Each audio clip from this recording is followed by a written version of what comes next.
మీ ఇంట జరిగే ప్రతి శుభకార్యాలకు ఆఫర్లు తుమ్మిడి బ్రదర్స్ కోటగుమ్మం రాజమండ్రి. నమస్కారం, జై Sriram. Welcome to Suman TV.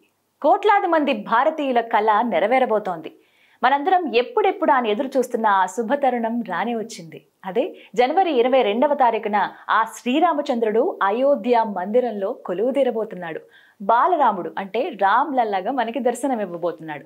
ఈ అద్భుతమైన ఘట్టాన్ని వీక్షించాలని, అయోధ్యకు మేము వెళ్ళాలని చాలా మందికి కోరిక ఉంది కదా. ఖచ్చితంగా ఉంటుంది. స్వామివారు అక్కడ కొలువు తీరుతున్న ఆ దృశ్యాలు చూడాలని అందరి భావన.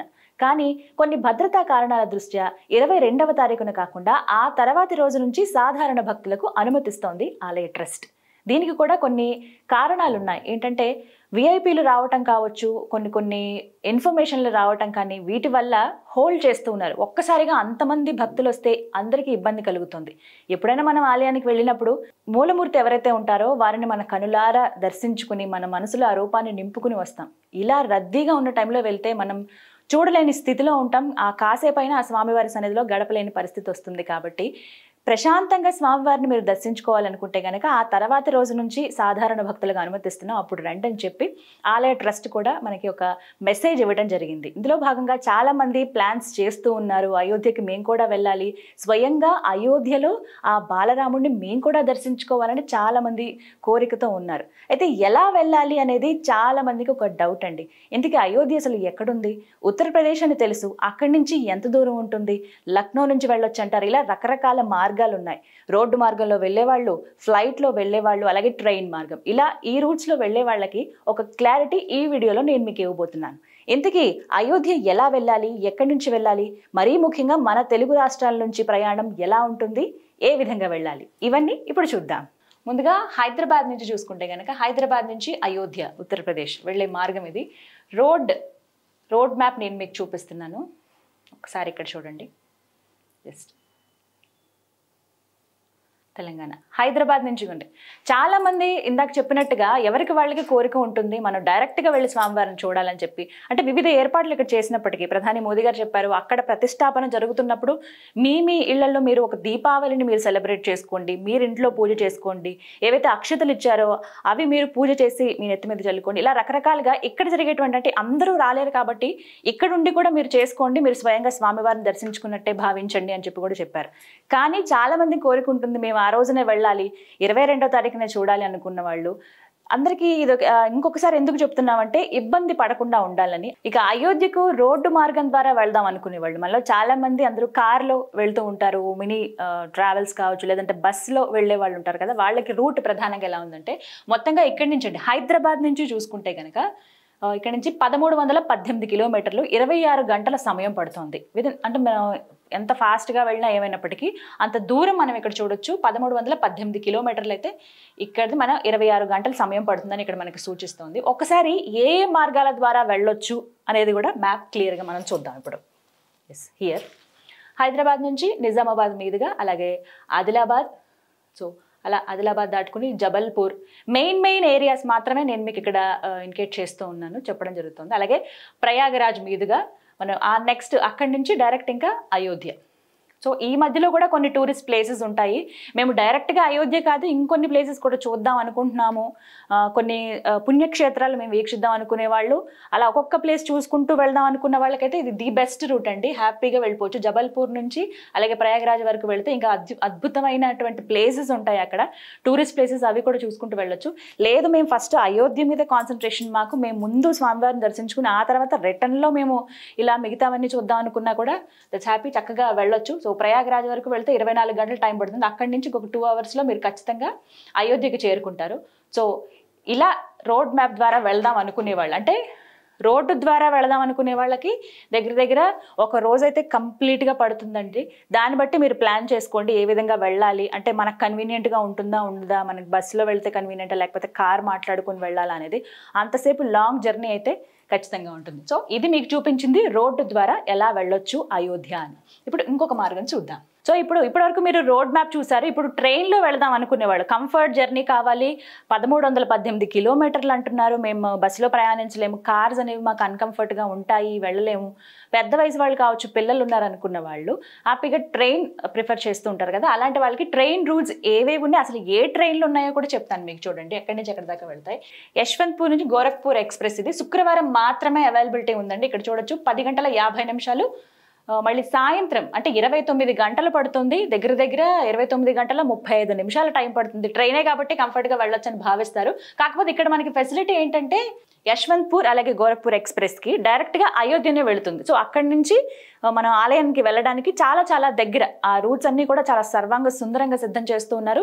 ఫాస్ట్గా వెళ్ళిపోయే విధంగా అక్కడ ఉంది కాబట్టి ఎంత మనం అక్కడ ట్రావెల్ చేసి ఏ టైంకి వెళ్ళినా మందిరానికి చేరుకోవచ్చు అనమాట. అండ్ నెక్స్ట్ ఇంకొకటి హైదరాబాద్ గోరఖ్పూర్ స్పెషల్ ట్రైన్ ఇంకోటి ఉంది. ఇది స్పెషల్గా వేశారు ఈ ట్రైన్ హైదరాబాద్ దక్కనని చెప్పి. సో ఇదేంటంటే 9:05 చూసుకుంటే 9:05 30 గంటల టైం పడుతుందండి. అయితే ఇది డైరెక్ట్ అయోధ్య కాదు, గోందా జంక్షన్ దగ్గరికి వెళుతుంది అనమాట. సో అక్కడి నుంచి మళ్ళీ మీరు అయోధ్యకి ట్రావెల్ అవ్వాల్సి ఉంటుంది. సో ఉన్నటువంటి ట్రైన్స్ ఏవే ఉన్నాయి ఎక్స్ప్రెస్లు అనేది ఒకసారి చెప్తాను మీకు.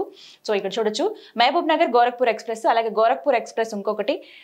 ఎక్కువ ట్రైన్స్ కూడా వేశారు చాలా మంది, అంటే సెక్యూరిటీ దృష్ట్యా కావచ్చు, ప్రత్యేకించి ఇంతమంది పబ్లిక్ వెళ్తున్నారు కదా వాళ్ళని దృష్టిలో పెట్టుకుని ఇంత ఎక్కువగా ట్రాన్స్పోర్ట్ ఫెసిలిటీ అనేది భారత ప్రభుత్వం కూడా అందించింది, రైల్వే శాఖ ప్రధానంగా. ఇక్కడ సికింద్రాబాద్ గోరఖ్పూర్ ఎక్స్ప్రెస్ అలాగే యశ్వంత్పూర్ గోరఖ్పూర్ ఎక్స్ప్రెస్ ఇది ఇంకొకటి. ఇక్కడ సికింద్రాబాద్ నుంచి ఉంది, అలాగే కాచిగూడ నుంచి ఉంది. కాచిగూడ నుంచి వచ్చినటువంటి ట్రైన్ ఏదైతే ఉందో అక్కడ స్టార్ట్ అవుతుంది, డైరెక్ట్గా అయోధ్య వెళ్తుంది.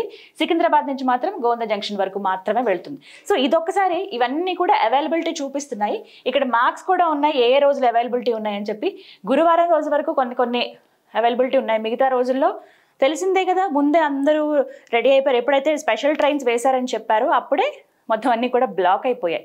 సో మేము కొన్ని రోజులు ఆగి వెళదాం అనుకునే వాళ్ళు వెళ్ళొచ్చు, లేదు మేము ఎట్టి పరిస్థితుల్లో వెళ్ళాలన్న వాళ్ళు రోడ్ మ్యాప్ ఇందాక నేను చూపించాను కదా రోడ్డు మార్గం ద్వారా కూడా వెళ్ళిపోవచ్చు. ఇప్పుడు ఇంకొక ఫెసిలిటీ కూడా ఉంది, ఇంకా ఏ విధంగా అయోధ్య చేరుకోవచ్చో ఇప్పుడు చూద్దాం. అండ్ నెక్స్ట్ ఇప్పుడు ఇంకొక మార్గం ద్వారా చూపిస్తున్నాను మీకు. సో ఇక్కడ చూడొచ్చు బస్సు జర్నీ.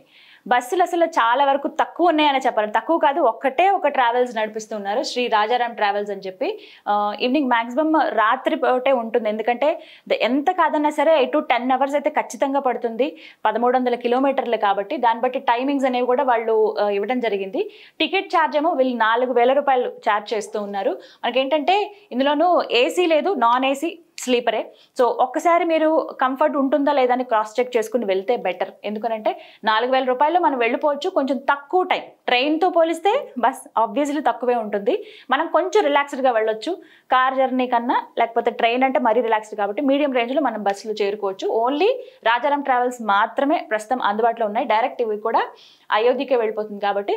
సో ఎలా ఏంటి అనేది మీరు కూడా ఒకసారి చూసుకుని అవైలబిలిటీ ఉందా లేదా కూడా చూడండి. 34 సీట్లు అయితే ప్రస్తుతం అవైలబిలిటీ ఉంది అని మనకి ఇక్కడ చూపిస్తుంది. ఒకవేళ మీరు ఇప్పుడే బుక్ చేసుకుందాం అంటే కనుక వెంటనే బ్లాక్ చేసుకోండి. నెక్స్ట్ ఇంకొక రూట్. ఇవన్నీ మా వాళ్ళ కాదు, మేము ఇంకా ఫాస్ట్గా వెళ్ళిపోదాం అనుకుంటున్న వాళ్ళకి ఫ్లైట్ జర్నీ. ఎస్, ఫ్లైట్ ఏవేవి అందుబాటులో ఉన్నాయనంటే కనుక కాస్ట్ మాత్రం విపరీతంగా ఉందండి. ఆబ్వియస్లీ మనకి తెలిసిందే, అందులోనూ ఈ హెక్టిక్ టైంలో పీక్ టైంలో ఆబ్వియస్లీ ఎక్కువే ఉంటుంది. అందులోనూ మొన్నటి వరకు సంక్రాంతి సెలవులు అని చెప్పి ఈ హాలిడేస్ వల్ల మనం అన్ని ఫ్లైట్ ఛార్జెస్ కావచ్చు, మొత్తం ట్రాన్స్పోర్ట్ ఛార్జెస్ అన్నీ కూడా పెరిగినాయి మనం చూసాము. అండ్ ఇప్పుడు ప్రస్తుతం అయోధ్య అంటే ఎంత ప్రెస్టీజియస్గా అందరూ తీసుకున్నారు, మేము వెళ్ళాలి, మాకు ఇన్విటేషన్ వచ్చింది, మాకు తెలిసిన వాళ్ళకి వచ్చింది, మా రాముల వారి గుడి మేము ఎందుకు వెళ్ళామని చెప్పి ఇలా అందరూ అన్ని రకాలుగా ఆలోచించి వెళ్దాం అనుకుంటున్నారు. సో ఫ్లైట్ ఆకాశ మార్గంలో వెళ్ళాలనుకునే వాళ్ళకి ఇవన్నమాట ప్రస్తుతం అందుబాటులో ఉన్నాయి. రకరకాల ఫ్లైట్స్ మనకి అందుబాటులో ఉన్నప్పటికీ దగ్గర డైరెక్ట్ ఫ్లైట్ అనేది లేదు. ఇప్పుడు నేను మీకు చూపిస్తున్న ఇవన్నీ కూడా దగ్గర 17,000 మినిమం ఉన్నాయి. 17,500 నుంచి తీసుకుంటే కనుక 23,000 వరకు ఛార్జ్ చేస్తున్నారు, 23,000 వరకు. ఇవన్నీ కూడా మధ్యలో ఒక స్టాప్, ఒక దగ్గర ఆగి వెళ్ళేవి. సో ఇవి కూడా దగ్గర మీకు 4 hours టైం పట్టే ఛాన్స్ ఉంది కాబట్టి. సో వీటికి కూడా కొన్ని లిమిటేషన్స్ ఉంటాయి, పర్మిషన్లు ఉండాలి. అందులోనూ 1 స్టాప్ ఇప్పుడు చూపిస్తున్నవన్నీ కూడా హైదరాబాద్ నుంచి అయోధ్య 7:35 మధ్యలో ఒక స్టాప్ ఆగాల్సి ఉంటుంది, ఎక్కడో దగ్గర ఆగి ఇవన్నీ వెళ్తున్నాయి అనమాట. డైరెక్ట్గా ఏ ఫ్లైట్స్ ప్రస్తుతం అందుబాటులో లేవు. సో ఇక్కడ మనం చూడొచ్చు 7 గంటలు టైం పడుతుంది హైదరాబాద్ నుంచి డైరెక్ట్ అయోధ్య. 1 స్టాప్ ఇక్కడ బాంబేలో మళ్ళీ ఒక స్టాప్ ఉంది, అక్కడ ఆగి మళ్ళీ వెళ్తుంది అనమాట. సో అక్కడ మళ్ళీ మనకి ఇక్కడ ఎంత టైం వేస్టో చూడండి, 1 hourలో వెళ్ళిపోవాల్సింది టు బీ ఫ్రాంక్. కానీ అక్కడ 7 గంటలు టైం పడుతుందంటే అర్థం చేసుకోవాలి. మళ్ళీ అలాగే హైదరాబాద్ నుంచి డైరెక్ట్ అయోధ్య అని మనం వెళ్ళినప్పటికీ మధ్యలో బాంబేలో ఇంకొక దగ్గర ఆగాల్సి ఉంటుంది, 1 స్టాప్ ఉంది. మళ్ళీ 8 అవర్స్ ఉంది హైదరాబాద్ నుంచి అయోధ్య, 5 అవర్స్కి మళ్ళీ ఇక్కడ బాంబేలో మళ్ళీ ఆగుతుంది. సో అలాగే ఢిల్లీ దగ్గర. సో ఇలా ఎక్కడికక్కడ స్టాప్స్, మనకి ఎక్కడ డైరెక్ట్ అయోధ్య ఫ్లైట్ హైదరాబాద్ నుంచి లేదు. ఇదొకటి మాత్రం మీరు గమనించండి, దాన్ని బట్టి వెళ్ళండి. కాస్ట్ ఆబ్వియస్లీ ఇందాక చెప్పినట్టుగా 17,500 అని చూసుకుంటే 23,000 వరకు ప్రస్తుతం ఛార్జ్ చేస్తున్నారు. ఇవి మనకి రోజు టైం దగ్గర పడుతున్న కొద్దీ 22వ తారీఖు వస్తున్న కొద్దీ కాస్ట్ అనేది ఆబ్వియస్గా పెరిగిపోతుంది అనమాట. ఇంకా ఏ మార్గాలు ఉన్నాయో చూద్దాం. ఇప్పటి వరకు 1 స్టాప్కి చూసాను. ఇప్పుడు నాన్ స్టాప్గా డైరెక్ట్గా వెళ్ళిపోయేవి ఏంటి అని అంటే హైదరాబాద్ నుంచి లక్నో. చాలామంది ఇది ది బెస్ట్ వే అని చెప్తారండి. లక్నో వెళ్ళి అక్కడి నుంచి వెళ్ళండి, ఎందుకంటే 130 కిలోమీటర్లు లక్నో నుంచి అయోధ్య 130 కిలోమీటర్లు ఉంటుంది కాబట్టి అక్కడి నుంచి మనం ఏదైనా రోడ్డు మార్గం ద్వారా వెళ్ళిపోదాం, ఒక బస్ లేదా కార్ ఏదైనా మాట్లాడుకుని వెళ్దాం అనుకునే వాళ్ళు డైరెక్ట్ ఇలా ఫ్లైట్లో వెళ్ళిపోవచ్చు. నాన్ స్టాప్ మనకి 1:50 టైం పడుతుందండి. ఇది మనకి ఉదయమే అవైలబిలిటీ ఉన్నాయి. సో ఆ రోజున కూడా వెళ్ళినా ఆ ముహూర్తం టైంకి అందుకునే ఛాన్స్ కూడా ఉంటుందన్నమాట. ఫైన్. ఇప్పుడు ఇంకొక వే, మాకు అసలు అంత ఓపిక లేదు, ఇంకా ఫ్లైట్కి కూడా మేము 4 అవర్స్ 5 అవర్స్ వెయిట్ చేయాలా, లేదు మేము డైరెక్ట్గా వెళ్దాం అనుకుంటాం, నాన్ స్టాప్ లేవా అంటే నేను చాలా సెర్చ్ చేశానండి. నాన్ స్టాప్ అసలు చాలా కష్టంగా ఉంది, లేవు కూడాను. సో ఉన్నటువంటి దగ్గర 1-2 ఫ్లైట్స్ ఉన్నాయేమో. ఇక్కడ 1:50 టైం పడుతుంది హైదరాబాద్ నుంచి లక్నోకి. నాన్ స్టాప్ ఇది, ఎక్కడ ఆగదు, డైరెక్ట్ లక్నోకి వెళ్ళిపోతుంది. అయితే ఇక్కడ లక్నో కదా అయోధ్య కాదు కదా అంటారా, నిజమే. లక్నో నుంచి అయోధ్యకి 130 కిలోమీటర్లు అండి. ఈ విధంగా వెళ్ళినా కూడా మేబీ ఫాస్టెస్ట్ వే అని చెప్పుకోవాలి. అక్కడ నుంచి రోడ్డు మార్గం ద్వారా మీరు అయోధ్య మందిరానికి చేరుకోవచ్చు, రామ్ మందిర్కి. సో ఇది కొంచెం బెస్ట్ వే. అండ్ ఇక్కడ కాస్ట్ కూడా 5,300 రూపాయలు చూపిస్తుంది. అండ్ అలాగే ఇంకొకటి మనకి హైదరాబాద్ నుంచి లక్నో ఉన్నప్పటికీ ఇంకొక స్టాప్ బాంబేలో ఆగుతుంది. సో ఇక్కడ మనకి 6:15 అంత టైం మళ్ళీ వేస్ట్ అయినట్టే. ఇంకొక నాన్ స్టాప్ది మనకి 2:05 ఇంకొక ఫ్లైట్ వెళ్తుంది హైదరాబాద్ నుంచి లక్నోకి. సో ఇది మనకి 7,000 రూపాయల వరకు ఛార్జ్ చేస్తున్నారు. సో ఇందాక మనం కంపేర్ చేసుకుంటే ఆ 17,000 ఏదైతే ఉందో, ఆ 23,000 ఏదైతే ఉందో వాటితో కంపేర్ చేసుకుంటే దగ్గర ఒక వంతు మనం ఇక్కడ పే చేసినట్టే. సో దీన్ని బట్టి మనం చెక్ చేసుకుని మీరు ఫ్లైట్లో వెళ్దాం అనుకునే వాళ్ళు 5,000, 6,000, 7,000 మహా అయితే 7,500 రూపాయలతో అయిపోతుంది కాబట్టి సో డైరెక్ట్ ఫ్లైట్కి వెళ్దాం అనుకునే వాళ్ళు ఇలా ఒకసారి క్రాస్ చెక్ చేసుకుని కరెక్ట్గా మీరు బుక్ చేసుకుంటే హ్యాపీగా వెళ్ళొచ్చు. ముందుగానే జాగ్రత్తలు తీసుకుంటే ఇప్పటివరకు చూపిస్తున్నవన్నీ కూడా మీరు 22వ తారీఖున వెళ్ళిపోవాలని కాదు, తర్వాత కూడా ఇవే రూట్స్లో మీరు వెళ్ళాలి. కాబట్టి ఏ విధంగా వెళ్ళాలనేది ఒక ప్లాన్ చేసుకోండి, చాలా చాలా బాగుంటుంది. సో తెలుగు రాష్ట్రాల నుంచి వెళ్ళాలని చాలా మందికి కోరికగా ఉంది కదా, రాముల వారిని చూడాలని. అయితే ఇప్పటివరకు నేను హైదరాబాద్ నుంచి ఏ విధంగా వెళ్ళొచ్చు అనేది అటు ఎయిర్పోర్ట్ ద్వారా అంటే ఫ్లైట్ మార్గం చూపించాను, రోడ్డు ద్వారా చూపించాను, అలాగే ట్రైన్ రూట్. మరి విజయవాడ నుంచి వెళ్ళాలనుకునే వాళ్ళకి కూడా రూట్ మ్యాప్ చెప్తానండి. ఇప్పుడు ట్రైన్ రూట్ మనం చూస్తున్నాము. రప్తిసాగర్ ఎక్స్ప్రెస్ ఇది ఉదాహరణ మీకు చూపిస్తున్నాను. మొత్తంగా 5 ఎక్స్ప్రెస్ ట్రైన్స్ ఇప్పుడు వేయటం జరిగింది అయోధ్య వరకు. సో అవి ఏ టైంలో ఉన్నావు అనేది మీరు జస్ట్ ఒకసారి క్రాస్ చెక్ చేసుకుంటే బెటర్. అండ్ ఇక్కడ మీకు శాంపుల్గా నేను చూపిస్తున్నది ఈ ట్రైన్ ఏదైతే ఉందో రప్తిసాగర్ ఎక్స్ప్రెస్ అనేది మనకి సోమవారం, బుధవారం, గురువారం మాత్రమే అది వెళ్తుంది అనమాట. సో ఆ డేస్లోనే మీరు బుక్ చేసుకోవాల్సి ఉంటుంది. సో ఇక్కడ ఏంటంటే దగ్గర 30:52. ఇంకా 31 గంటలు అనుకోండి, 24 అవర్స్ అంటే 1 డే. ఇక దానికి ఎక్స్ట్రాగా ఇంకొక 6 గంటలు అంటే 31 గంటల జర్నీ ఖచ్చితంగా ఉంటుంది ట్రైన్ కాబట్టి కంఫర్ట్గా ఫీల్ అవుతారు. బట్ ఇదేంటంటే విజయవాడ నుంచి మనక్పూర్, అక్కడి నుంచి మళ్ళీ అయోధ్య చేరుకోవాల్సి ఉంటుంది అనమాట. మనక్పూర్ వరకు మనకి ఇక్కడ రూట్. ఇక్కడ ఏంటంటే అవైలబిలిటీ చూడొచ్చు, కాస్ట్ ఎంత ఉన్నాయి అనేది శాంపుల్గా మీకు ఇక్కడ చెప్తున్నాను. స్లీపర్ మనకి 730 రూపాయలు, థర్డ్ ఏసీ అంటే 3 టైర్ ఏసీ మనకి 1910, 2 టైర్ ఏసీ అయితే 2,750 రూపాయలు. ఇక 1 టైర్ అది right. And next first AC అయితే మనకి 4,685 రూపాయలు. ఒక్కసారి ఇందాకటే హైదరాబాద్ నుంచి వెళ్ళే ఫ్లైట్ ఛార్జ్ ఒకసారి చూస్తే 5,500 రూపాయల వరకు ఉంది. సో ఇక్కడ ట్రైన్కి 4,685 రూపాయలు. ఇలా కూడా చాలామంది బేరీజ్ వేసుకుంటారు, ఎంతవరకు ఇది అంటే మనం అలా వెళ్ళొచ్చా, ఎక్కడైనా సేవ్ అవుతుందా. ఎందుకంటే ఫ్లైట్ మార్గం ఎంత కాదన్నా సరే కొంచెం ఫాస్ట్గా వెళ్ళిపోతాం కాబట్టి ట్రైన్తో పోలిస్తే. సో ఇలా కూడా కౌంట్ చేసుకుంటారు. ఇప్పటివరకు మీకు రప్తిసాగర్ ఎక్స్ప్రెస్ అయితే ఈ విధంగా అనమాట. ఇంకొన్ని ట్రైన్స్ ఉన్నాయి, సంఘమిత్ర సూపర్ ఫాస్ట్ ఎక్స్ప్రెస్ ఒకటి, అలాగే కాఫియత్ ఎక్స్ప్రెస్, సబర్మతి ఎక్స్ప్రెస్, అలాగే గంగా సాటిలైట్ ఎక్స్ప్రెస్. ఇలా రోజువారీగా ఈ ట్రైన్స్ కంపల్సరీ ఎవ్రీడే ఉన్నాయండి. మీరు ఒకసారి ట్రైన్ చెక్ చేసుకుంటే కనుక తెలుస్తాయి ఎలా వెళ్ళొచ్చు ఏంటి అనేది. సో ఈ రూట్ల ద్వారా వెళ్తే ఖచ్చితంగా 30 గంటలు అయితే ప్రతి ట్రైన్ టైం పడుతుంది. బట్ ఎప్పుడెప్పుడు ఉన్నాయి మన అవైలబిలిటీ బట్టి అవి మనం బుక్ చేసుకోవాల్సి ఉంటుంది. సో చూసారు కదా, ఈ విధంగా అయోధ్యకు వివిధ మార్గాలు ఉన్నాయి. ఫ్లైట్లో వెళ్ళాలనుకునే వాళ్ళు, అలాగే ట్రైన్ జర్నీ, అలాగే బస్ జర్నీ ఎలా ఉంటుందనేది చూపించాను. అతి తక్కువ టైంలో మనం వెళ్ళిపోవాలంటే ఫ్లైటే, కానీ దాన్ని బట్టి కాస్ట్ కూడా ఉంది, మీరు అది కూడా ఒకసారి చూడండి. సో ఎప్పుడెప్పుడు చూద్దామా ఆ రాముల వారిని అన్న కళ నెరవేరబోతున్న టైం రానే వచ్చేసింది. సో చాలామంది ఇలా వెళదాం అనుకుంటున్నారు.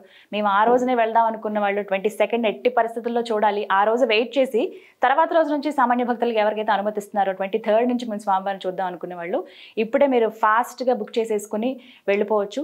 సో మీరందరూ కూడా వెళ్ళండి. నేను కూడా స్వామివారిని దర్శించుకోవడానికి వెళ్తున్నాను అయోధ్య.